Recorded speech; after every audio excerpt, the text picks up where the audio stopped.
Halo guys, kembali lagi bertemu dengan saya di video ini dan channel ini. Kembali lagi kita akan membahas mengenai kuasa doa. Dimana tahun ini, jadikanlah tahun ini sebagai tahun pelipat gandaan. Dan pelipat gandaan itu hanya bisa terjadi dengan kuasa doa. Kuasa doa dalam pelipat gandaan by Ratu Adil Tim. Berdoa adalah bekerja secara ruh. Di dalam Yakobus pasal 4 ayat 2b, kamu tidak memperoleh apa-apa karena kamu tidak berdoa. Kalau kamu ingin memperoleh apa-apa, kamu harus berdoa. Doa adalah bekerja dalam ruh. Doa membawa kita masuk ke dimensi supranatural, dan doa itu adalah suatu pekerjaan secara supranatural, secara gaib, tak kasat mata.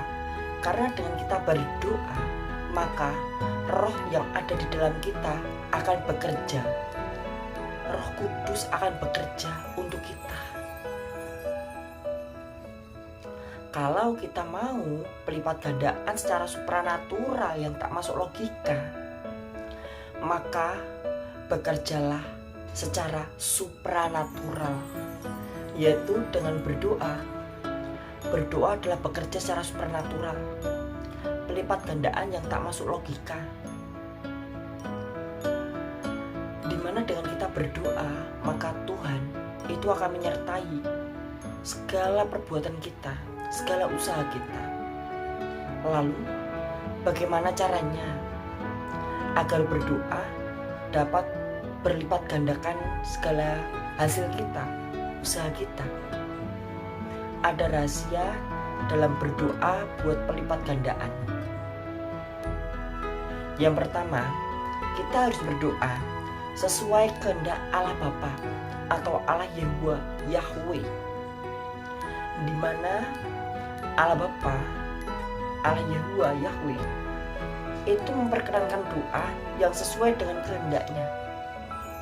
Terkadang kita berdoa untuk diri kita sendiri. Ya Tuhan, berikan aku uang yang melimpah, berikan aku harta kekayaan, berikan aku berkat-berkat-Mu untuk diriku dan anak cucuku. Maka doa itu tidak sesuai dengan keinginan Allah Bapa. Allah Bapa ingin memberkati kita supaya kita menjadi berkat bagi orang lain. Dengan kita berdoa untuk kebaikan banyak orang. Contoh, ya Allah Bapa, berkatilah aku supaya aku bisa menjadi berkat bagi orang-orang sekitarku. Berkatilah aku supaya aku bisa mengulurkan tanganku menjadi berkat bagi teman-temanku. Ya Allah, Engkau melihat segala jalan-jalanku, Engkau menyelami segala perbuatanku. Engkau mengetahui semuanya tentang aku Bapa.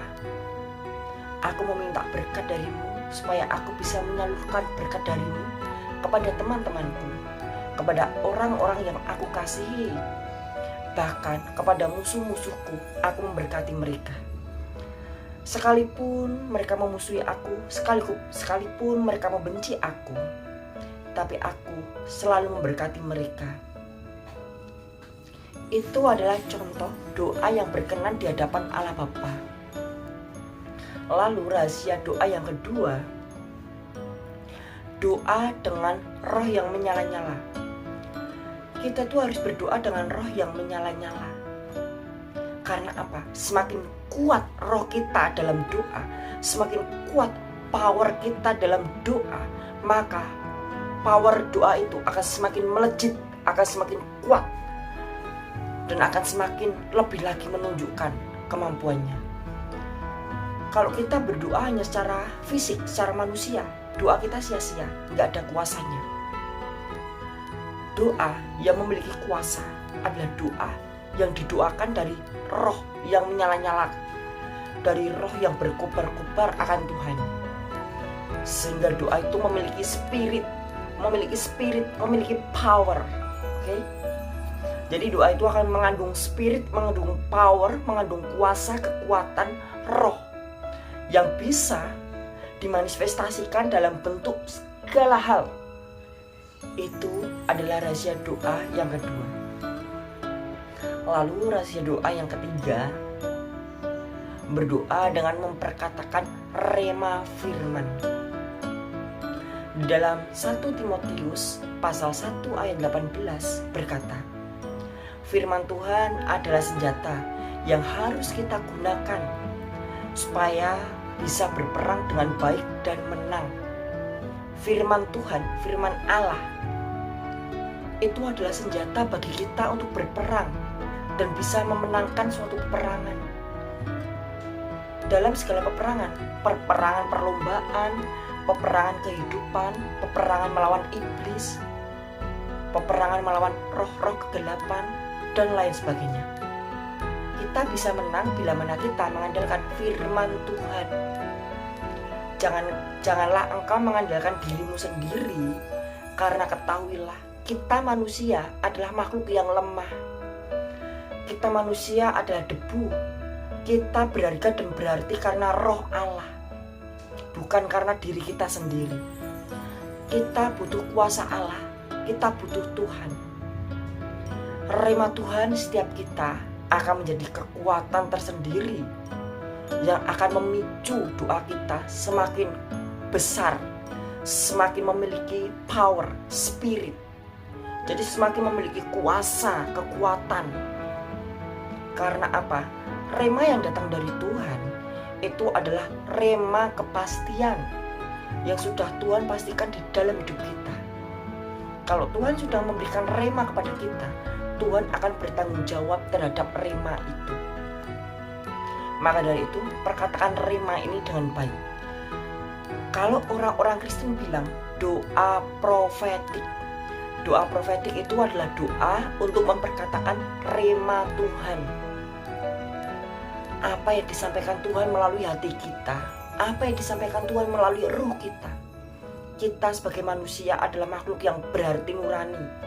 Hati kita bisa mendengarkan keinginan Tuhan.